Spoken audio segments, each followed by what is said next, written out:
Hey folks, Fernando doing another video for the Modern Survivalist. So several things. First of all, we still do not know the result of the election, which is quite interesting in several days now, but we still do not know who's the actual winner. So chill, keep that in mind, stay cool, and there's still votes that are being counted. Many of these are votes from the military, and you'd assume that these are more leaning towards Trump.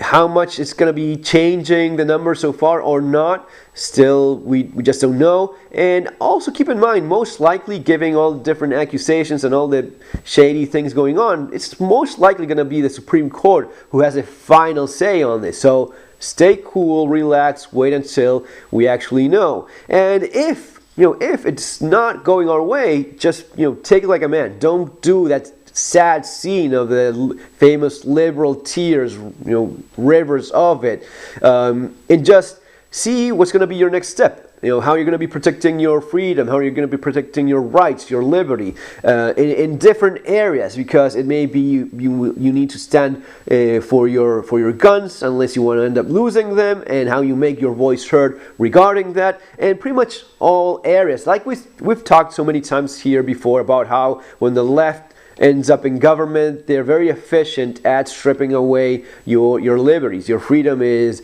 definitely more at risk, and you just have to see what's best for you and your country. But if you're not calm, if you're losing your mind, you just cannot plan and you cannot execute any kind of strategy so as to do any of that. So stay cool, don't go nuts. Then one other thing that I found quite interesting is that usually the left will usually point out towards different countries. Oh, look how they do this in Europe. You know how they vote pretty much in all of Europe?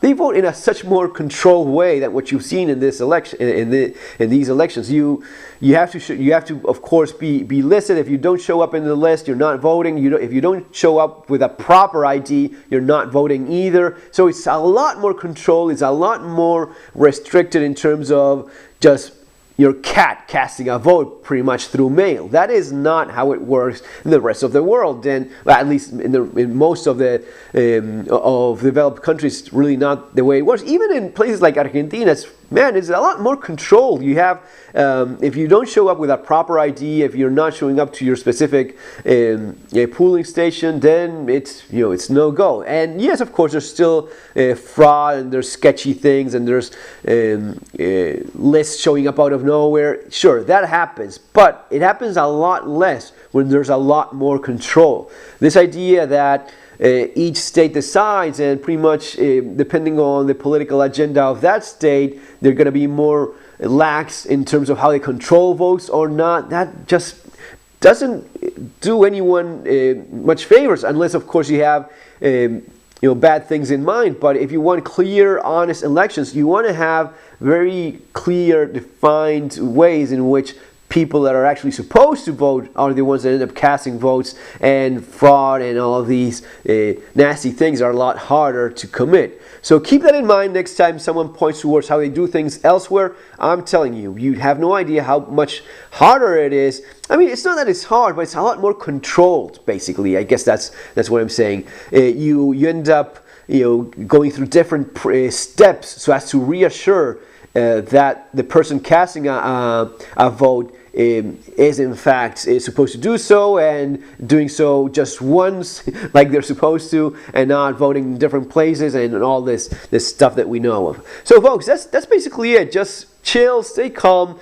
and yeah, at the end of the day, I insist, we still have to wait because we just don't know. And if it eventually ends up going on the other way, you have to be take it like a man, both victory and loss, and especially not making that nasty scene. That's one of the ways I think in which you show your character. You show that you're better than the others when it's your time to lose. If that's what ends up happening, be gracious about it, and don't throw a fit like they've done before so many times. So guys, that's it for now. We'll talk more about it. Still hoping for the best, but it is very difficult to know for sure, because even if even if you manage to prove some of these fraudulent votes and they get discounted, or even in the recount, if they find some ballots that were not supposed to be there and they take those out, is it going to be enough so as to make a difference? That is maybe the big question. I mean, I don't think anyone doubts that there's been fraudulent votes casted in several areas and shady stuff going on. I don't know anyone doubts that. What I question is it going to be enough to make a difference and change the final results? Guys, it's going to be all for now. Talk to you 3 p.m. Eastern Time. Subscribe to the channel if you haven't done so already. You want to be prepared for what's coming. That's for sure. See you next time.